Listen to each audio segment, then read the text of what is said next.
Hello, good morning. Before we start,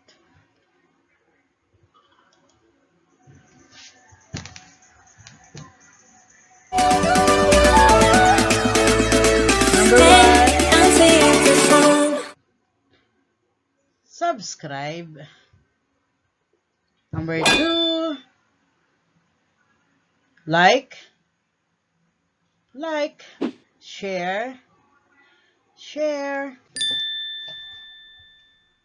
Please ring the bell button.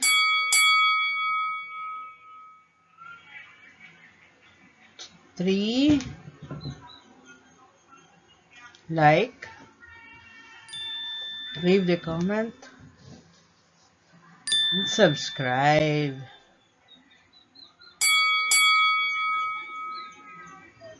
Four, subscribe.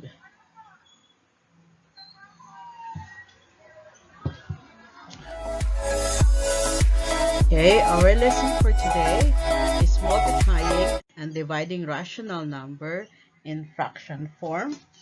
So this is a continuation of your week 5, first quarter for grade 7.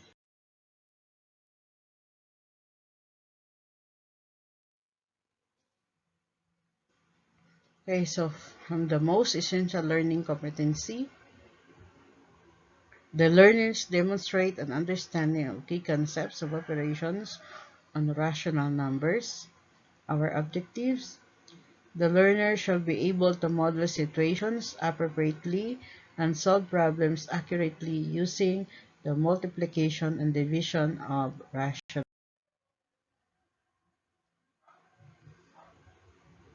Okay, so let's review the adding and subtracting fractions. Find the sum.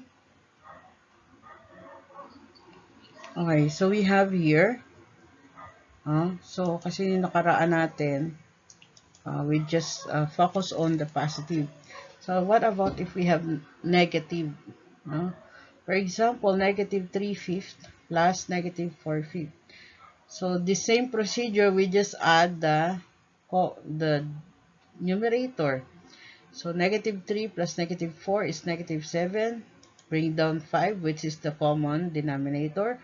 So the final answer is, okay, actually pwede na yan, or that is what? Negative 1 and 2/5. Okay. Next, we have a mixed number. So first, you have to change the mixed number into improper fraction. So 2 times 2 is 4 plus 1. That's why we get 5 here.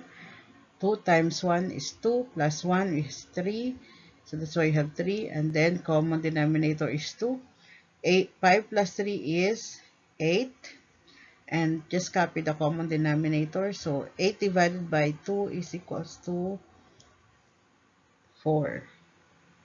So what is the concept here?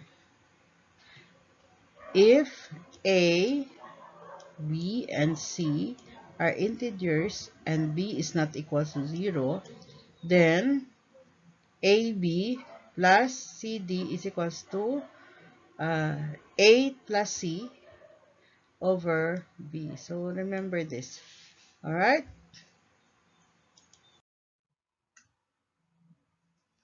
Okay, so let's review again also the subtraction. So let us find the difference. Okay, so we have here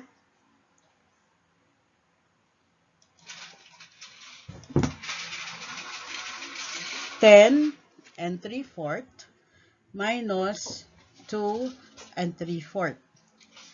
Okay, so what are we going to do is rename the mixed numbers as improper fraction, no? So 4 times 10 is 40 plus 3 equals 43. And then 8 times 2 is 16 plus 3 equals 19. And then subtract 43. So hindi pa yan pwede kasi they have different, no? Then, so we have renamed the improper fraction as similar fraction. So, paano natin ginawa yun? We get the LCD. Paano natin kukunin yung LCD? Diba? Remember last time we talked about what are the least common denominator of 4 and 8. So 4, 8, no? Uh, 4, 8, 12, etc. And then we have 8, 16. So, diba? Remember, we get the multiples. So, the least common multiple here is 8. That's why 8 is our LCD. So, 8 divided by 4 is 2. 2 times 43 is 86. 8 divided by 8 is 1 times 19. So, we have 19. So, 86 minus 19 is 67. 67 divided by 8.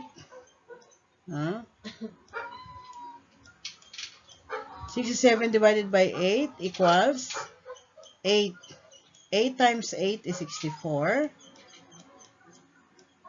So, subtract 7 minus 4 is 3. That's why we get this answer. Okay?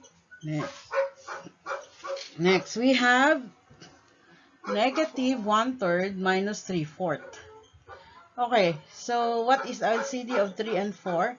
Of course, 12. 12 divided by 3, 4 times 1 is negative 4. 12 divided by 4 is 3 times 3 equals 9. So we have the answer negative 13 because we have negative plus negative 19. Negative 9 is negative 13. Or we have negative 1 and 1/12. So what is the concept? If A, B, and C are integers and B is not equal to 0, then AB minus CB equals A minus C over B. Okay? Okay. Let's go now to our lesson with this multiplication and division of fractions. Okay, find the product of the following. So we have find the product of 3/5 times 2/3. Okay, so here, I still remember you when you were in elementary.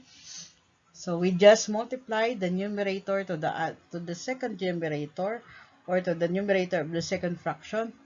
So 3 times 2, and then also the denominator to the denominator of the second fraction. So we get 5 times 3. So 3 times 2 equals 6. 5 times 3 equals 15.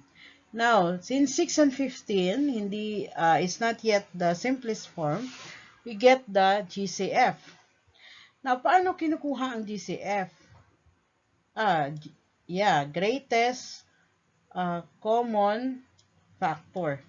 GCF stands for greatest common factor. Okay, so first you get the factors of 6. What are the factors of 6? We have, so 3 times 2. What about 15? 3 times 5. So what is the common factor? 3. That's why we get 3 here. 6 divided by 3 is 2. And 15 divided by 3 is 5. Okay? So the concept, if A, B, and C, and D denote integers, and if B is not equal to 0, and D is not equal to 0, then AB times CD equals A times C over B times D. Okay? So just remember.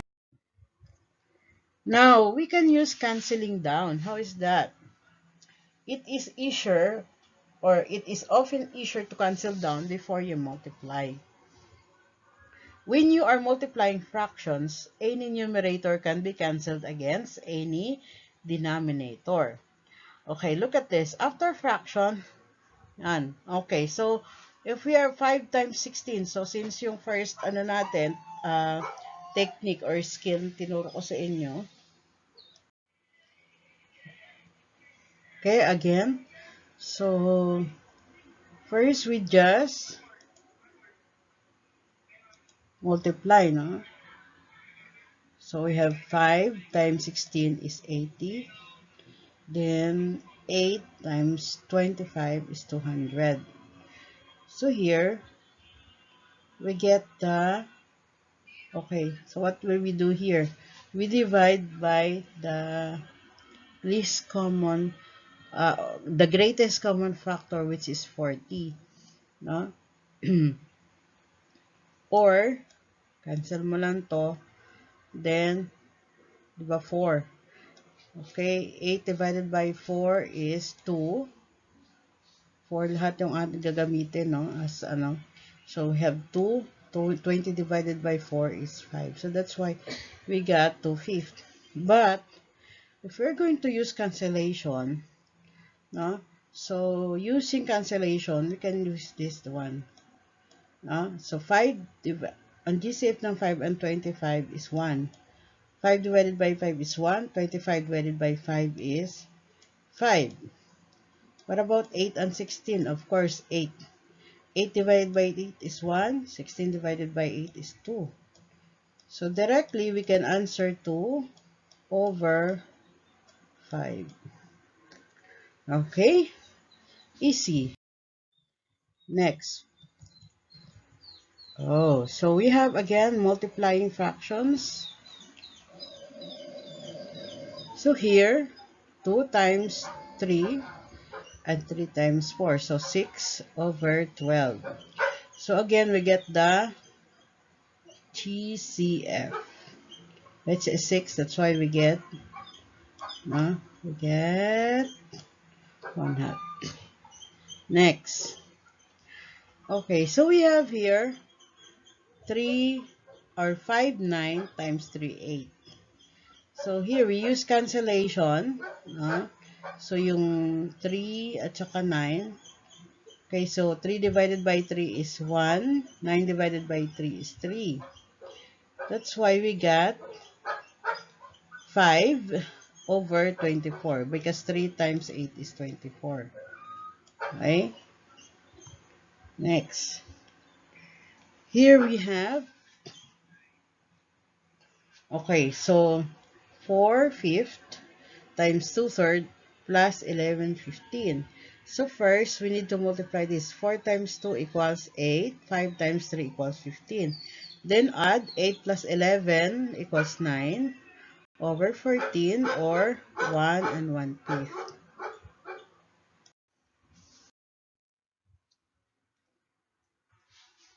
Okay, let's now have multiplying mixed numbers.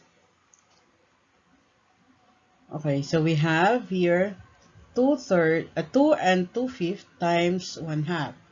So what are we going to do with that? So first, we need to change the mixed number into improper fraction. Okay, so 5 times 2 equals 10 plus 2 equals 12. And then, just copy the denominator, which is 5 times 1/2. So 12 times 1 equals 12. 5 times 2 equals 10. Now, 12, 10 is not yet the least common factors. So what are we going to do? We can divide this by 2. Why? 2 is the what? The greatest common factor. 12 divided by 2 equals 6. 10 divided by 2 is 5. 6 divided by 5 equals 1 and 1/5. Okay? Now, what are we going to do here? Whole numbers have a denominator of 1. Okay? Remember that? And 2, multiply numerators and denominators. 3, cancel down and change to a mixed number if necessary. Okay, so we have here, let's multiply one by one for practice. Okay, so we have 3/4. Okay.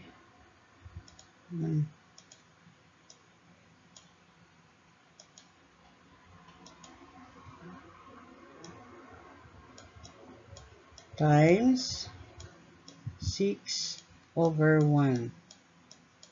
Okay, 3 times 6. Or we can cancel down this.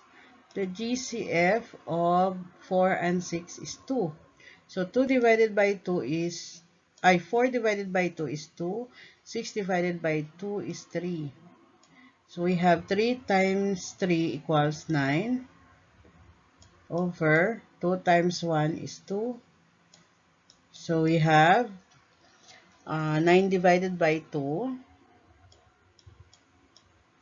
equals 4. 4 times 2 equals 8.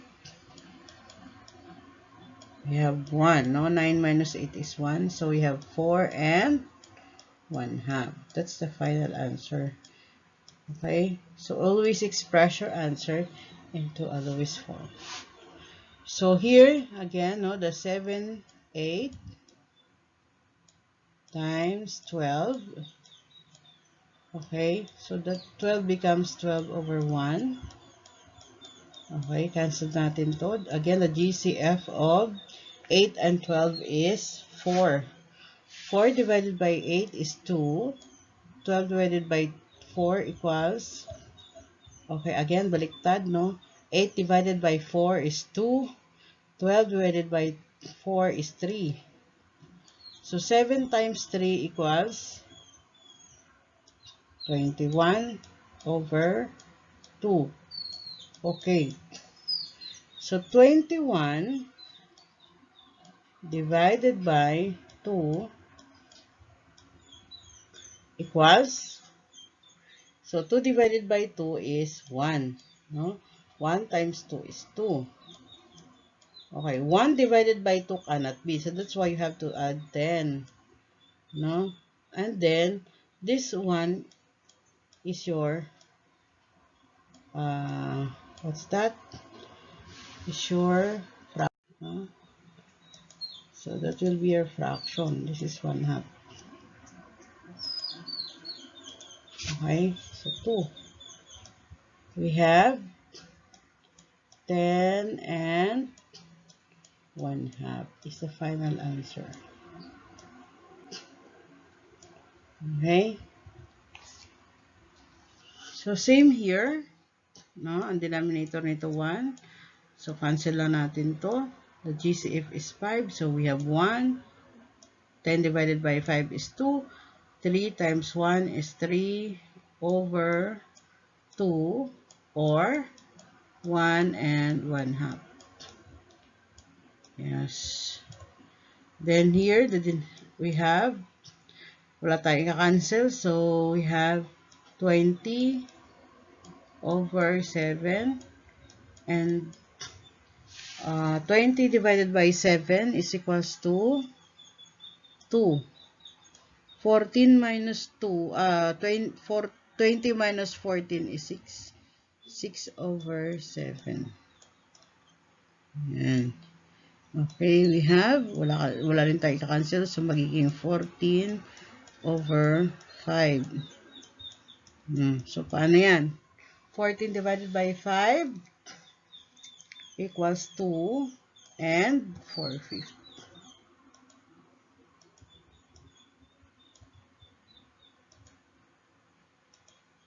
2 and 4/5. Okay. Question? Okay. Okay, recall the numbers like 12 and 1/12, 3/4 and 4/3, no? So, inverses or reciprocal of each other. So, 1/12 is the multiplicative inverse of 12, and 12 is the multiplicative inverse of 1/12. 4/3 is the multiplicative inverse of 3/4, and 3/4 is a multiplicative inverse of 4/3. Now, a concept here, Every rational number except 0 has a unique multiplicative inverse. Okay? Okay. So let's move on now to dividing fractions.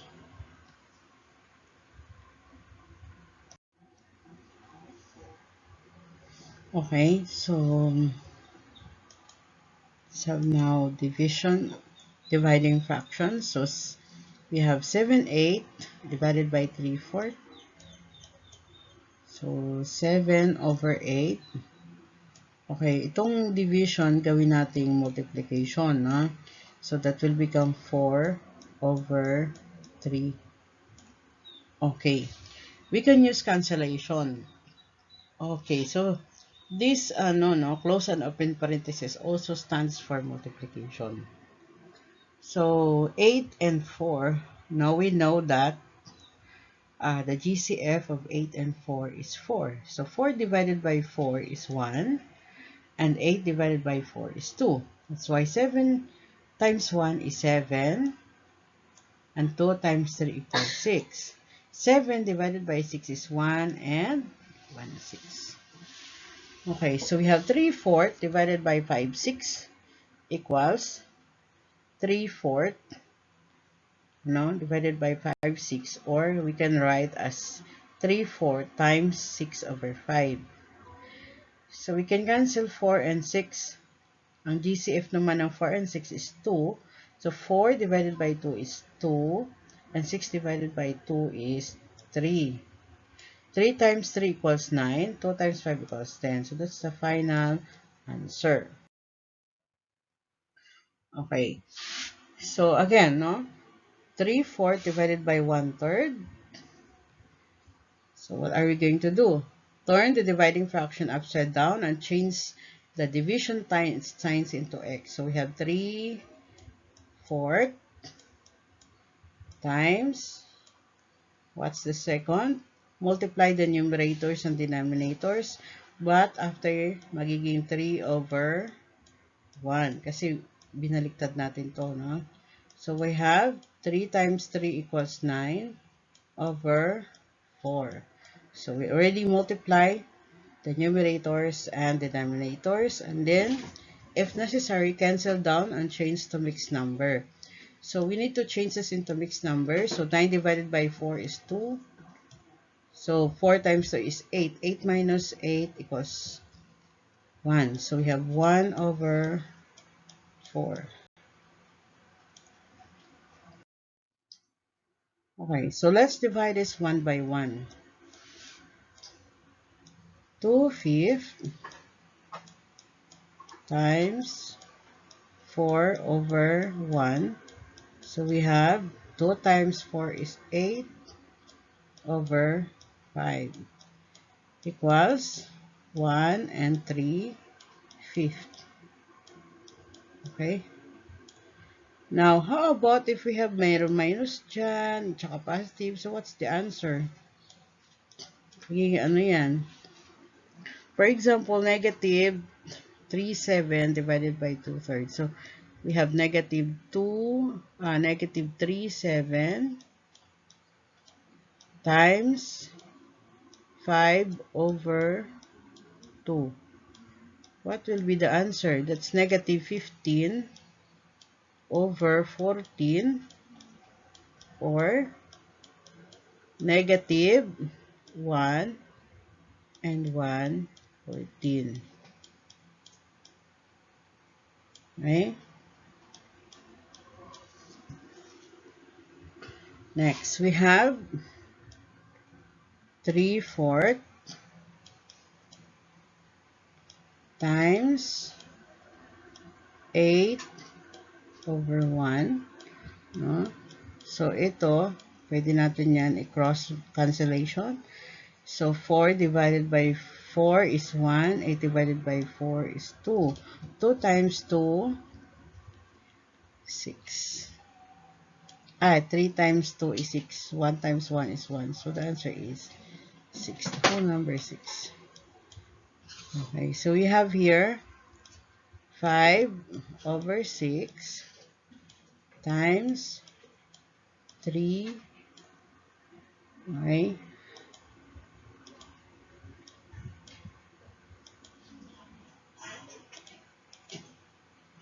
Okay, we have 3 over 1. So we can cancel this. So 3 divided by 3 is 1. 6 divided by 3 is 2. 5 times 1 is 5 over 2, or 2 and 1 half. Okay. 2 and 1 half. Next, 4 9 divided by 1 half. So magiging 4 9 times 2 over 1. That is 8 over 9. Okay, question. So I hope you understand. Next. So how are we going to divide mixed number? Okay, in dividing mixed number, first, no, we will do like what we did in the ordinary fraction. So if I remember, we changed this into improper. 5 times 2, that is 10 plus 2 is equals to 12 over 5 divided by 1 half. Then, change natin. So, we have 12. No? So, kailangan ano muna siya ayos bago natin makuha yung ano. So, 12 divided by 5 times 2 over 1. Okay, so 12 divided by 2 is 24 over 5. Okay, so 24 divided by 5. So, magiging 4. Kasi 5 times 4 is 20. So, 24 minus 20 is 4 over 5. Okay, that's the final answer. So, first, change the mixed number to an improper fraction. Then divide as before. Then cancel down and change to a mixed number if necessary. Alright, next. Divide the following. Okay, so paano natin gagawin yan? So, we have no mixed number, no? So, for example here, 5 times 1 equals 5 plus 4, 9 over 5. Baliktarin na natin, diretso. That will be 3 over 1. So, 9 times 3 is 27 over 5, because 5 times 1 is 5. So, 27 divided by 5, that will be 25, no? So, magiging ano siya? 5.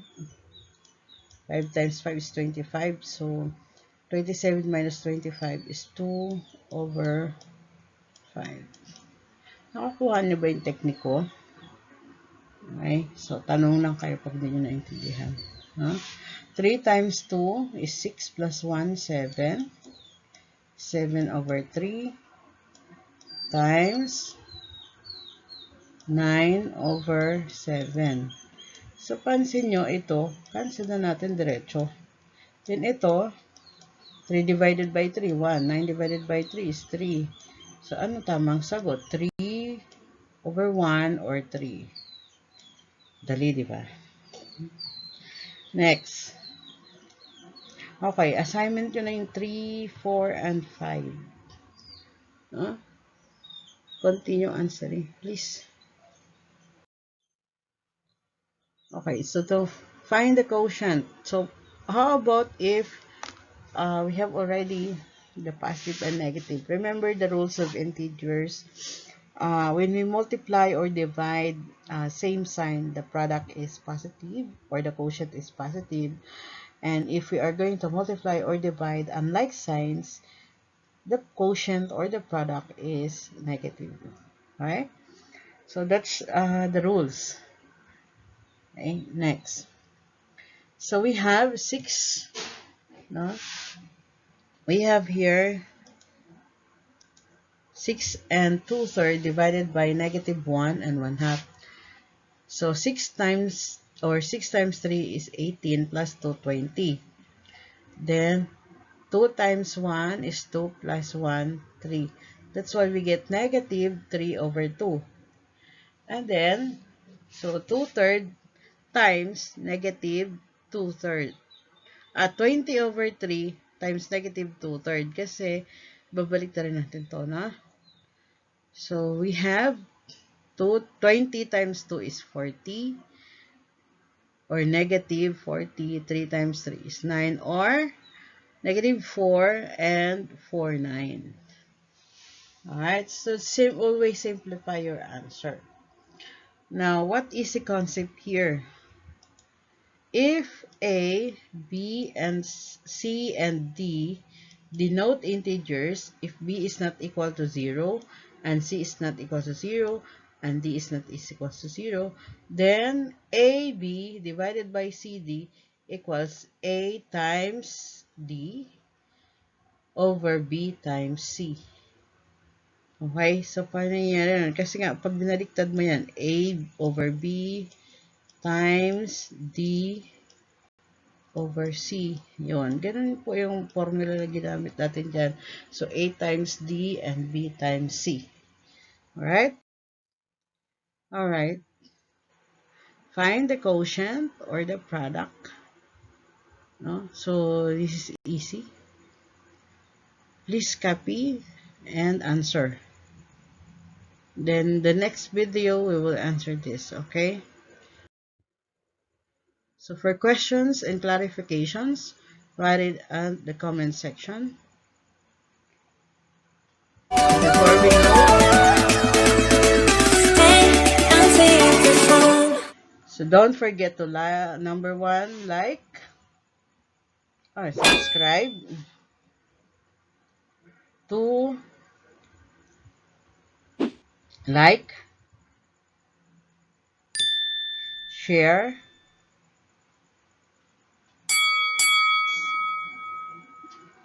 ring the bell button for the next notification, and then 3, like,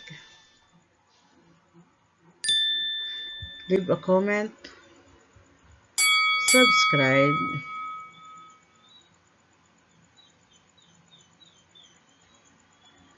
4, subscribe. Okay, thank you for watching. Thank you for listening. This is your teacher Fe. Remember, gratitude is the best attitude. Until next time, bye-bye.